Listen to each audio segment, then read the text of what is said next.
Samuel wasn't supposed to be anywhere near the old tunner. Grandma always said it was dangerous, overgrown, half-flooded, full of snakes. But that Saturday afternoon, he rode his bike down the mud track anyway. Rain tip-tap, tippity-tapping steady on his hood.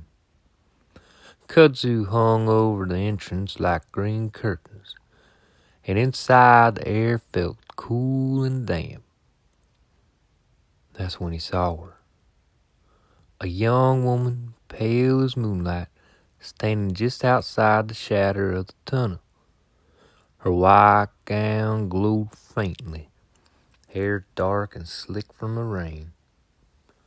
She didn't move, didn't speak, only watched him with eyes that felt both sad and searching. Samuel's hands clenched to the handlebars. He blinked. She was gone. Just the tunner's dark mouth and the sound of rain on leaves. The Jamestown Underpass sits where the Southern Railroad crosses overhead.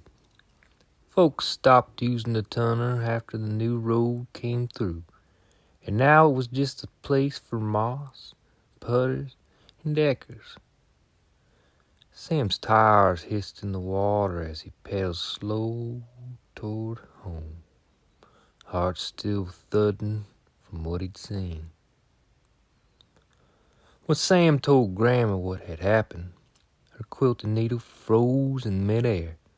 She set it down slow and said, "My granddaddy used to tell a story about that tunnel.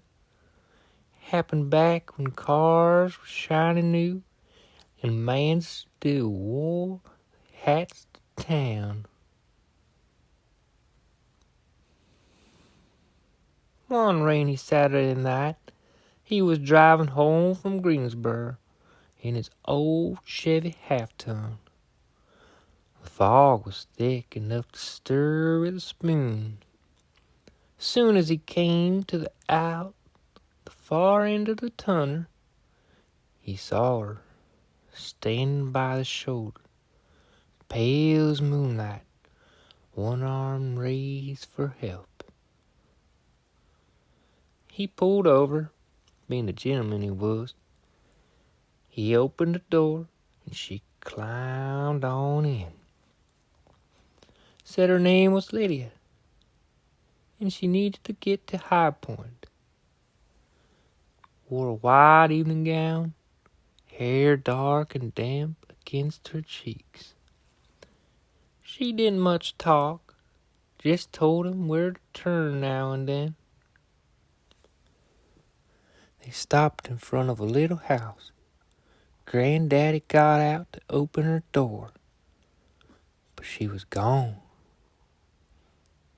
Door still shut, seat empty, no footprints in the wet grass. He knocked on the door, and an older woman answered in her nightcap. He told her he'd just brought Lydia home. The woman's eyes softened, and she said, "That was my daughter. She was lost in a wreck at that tunnel years ago. On nights like this, she still tries to come home." She showed him a picture, and sure enough, it was the very same girl he had picked up by the tunnel. Grandma's eyes went to the rain-blurred window. "That's why I never set foot near that tunnel when the rain's coming down," she said. "You never know who might be waiting in the shadows."